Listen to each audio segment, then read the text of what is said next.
নমস্কার। জয় বাবা ভোলানাথ, জয় মা কালীর নাম স্মরণ করে আরেকটি ভিডিও ছাড়ছি। এটি শত্রুকে বিছানায় ফেলা, অতএব বিছানায় পড়ে থাকবে। এইটি লিখতে হবে সাদা কাগজের উপর লাল কালি দিয়ে।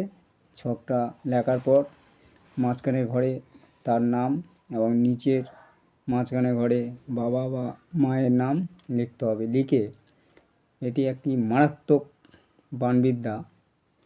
এটি ধুতরা গাছের শিকড়, বুড়ো আঙুলের এক কর নিয়ে ওই ছকটির মধ্যে দিয়ে ছকটি শ্মশানের মাটিতে পুঁতে দিতে হবে।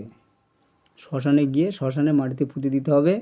দিলে শত্রু খুব তাড়াতাড়ি বিছানায় পড়ে যাবে। এই সব বাণবিদ্যাগুলো যারা করবেন তারা একটু সাবধানে করবেন। এগুলো মারাত্মক বিদ্যা। যদি ভুলবশত কোনো ভুল কাজ করে থাকেন তার জন্যে আমি বা আমার চ্যানেল কোনো দায়ী থাকবে না। যদি আপনাদের কোনো ক্ষতি হয় তার জন্যে খুব সাবধানে কাজগুলো করতে হবে। আমার চ্যানেলটি এগিয়ে যাওয়ার জন্য ফলোয়ার্স, সাবস্ক্রাইবার, লাইক, শেয়ার ও কমেন্টস করবেন। এই বিদ্যাটা করতে গেলে আমাকে কমেন্টস করে জানালে আমি অনুমতি দেব। জয় মা কালী।